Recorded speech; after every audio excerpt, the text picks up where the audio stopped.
दोस्तों, आपने ये सुना होगा कि अगर लग्जरियस लाइफ जीना चाहते हैं और करोड़ों रुपए कमाना चाहते हैं तो आप ये सपना सरकारी नौकरी से कभी भी नहीं पूरा कर सकते। इस सपने को पूरा करने के लिए आपको बिजनेस या प्राइवेट सेक्टर में जाना होगा। लेकिन मेरे दोस्त, ये बात कुछ हद तक सही भी है और कुछ हद तक गलत भी है। अगर मैं आपसे ये कहूँ कि इंडियन एयरफोर्स में राफेल उड़ाने वाले पायलट की सैलरी 24 लाख रुपए मंथली होती है, और इतना ही नहीं, सुप्रीम कोर्ट के जज केवल 10 मिनट के भाषण के लिए 30 लाख रुपए चार्ज करते हैं।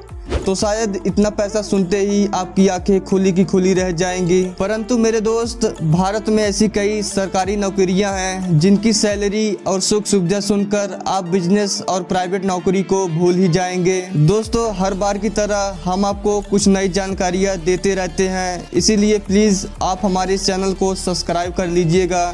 तो चलिए वीडियो को शुरू करते हैं। नंबर 8, CBI यानी सेंट्रल ब्यूरो इन्वेस्टिगेशन। भारत की एक ऐसी खुफिया संस्था जिससे बड़े बड़े अपराधी की भी रूह कांप उठती है, क्योंकि अपराधी चाहे कितना भी शातिर हो लेकिन CBI के चंगुल से कभी भी नहीं बच सकता। आपको बता दें कि जिस रहस्यमयी दुर्घटना को पुलिस भी नहीं निपटा पाती, उस दुर्घटना को CBI ऑफिसर चुटकियों में निपटा देते हैं, क्योंकि CBI ऑफिसर्स इतना इंटेलिजेंट होते हैं कि उनके चंगुल से बचना मुमकिन ही नहीं, नामुमकिन है। वहीं CBI ऑफिसर की सैलरी की बात करें तो इनकी शुरुआती सैलरी 60,000 रुपये प्रति महीना होता है, और ये सैलरी ऑफिसर के अनुभव पर बढ़ती जाती है।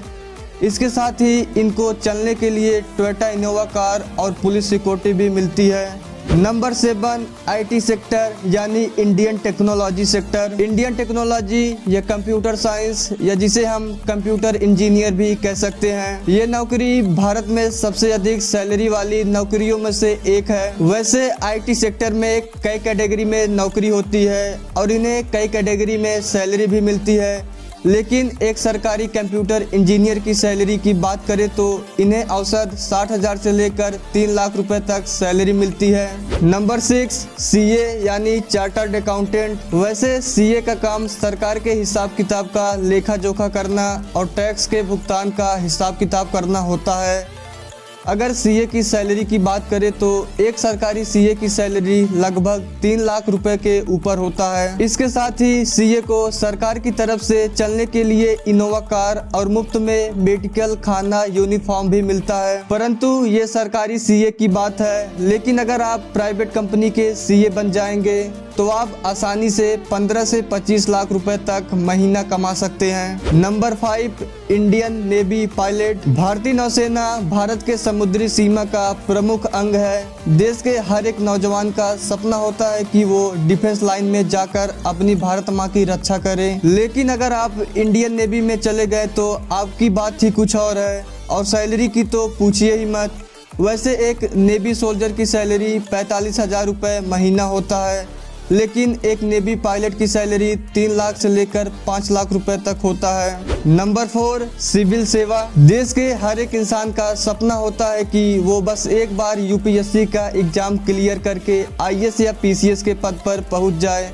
UPSC की सबसे बड़ी पोस्ट IAS की होती है। IAS, जिसे हम डिस्ट्रिक्ट मजिस्ट्रेट भी कहते हैं। एक DM पूरे एक जिला का मालिक होता है। DM चाहे तो उस जिले में कुछ भी कर सकता है। आप DM की पावर का अंदाजा इसी बात से लगा सकते हैं कि देश के प्रधानमंत्री नरेंद्र मोदी जी जब अपना चुनाव पर्चा भरने गए थे तो उन्होंने खड़े होकर वहां के DM को सलाम किए थे। एक DM के पास पावर तो बहुत होता ही है, पावर के साथ इनको सुख सुविधा भी बहुत मिलती है। वहीं DM की मंथली सैलरी की बात करें तो DM की औसत सैलरी 1.5 लाख रुपए होती है। ये तो केवल सरकार द्वारा मिलने वाली सैलरी है, लेकिन आपको बता दें कि एक DM महीने में कम से कम 20 से 25 लाख रुपए कमा ही लेते हैं। Number 3, medical line. वैसे तो मेडिकल जॉब्स में पैसों का खजाना होता है। मेडिकल लाइन में इतना पैसा होता है कि अगर आप एक बार मेडिकल लाइन में चले गए तो समझिए आपकी लाइफ सेट हो गई, क्योंकि मेडिकल और खाना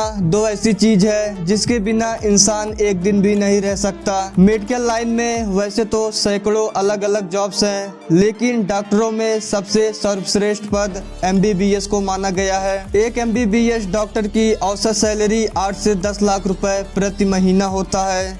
लेकिन मेरे दोस्त ये तो केवल सैलरी है, पर एक MBBS डॉक्टर महीने का 50 से 60 लाख रुपए आसानी से कमा लेते हैं। Number 2, Indian air force pilot. आसमान के सिकंदर कहे जाने वाली भारतीय वायुसेना दुनिया की सबसे एडवांस सेनाओं में से एक है, क्योंकि भारत के पास MiG-21 और राफेल जैसे घातक लड़ाकू विमान हैं। लेकिन अगर मैं आपसे ये कहूँ कि MiG-21 जहाज को उड़ाने वाले पायलट की सैलरी 18 लाख रुपए मंथली होती है, और वहीं राफेल जहाज को उड़ाने वाले पायलट की सैलरी 25 से 30 लाख रुपए मंथली होती है, तो शायद आपको ये मजाक लग रहा होगा, लेकिन मेरे दोस्त ये बात सच है। इतना ही नहीं, पायलट की सैलरी पायलट के अनुभव के हिसाब से बढ़ती जाती है, परंतु ऐसे लड़ाकू विमान को उड़ाने वाले पायलट की भर्ती डायरेक्ट नहीं होती।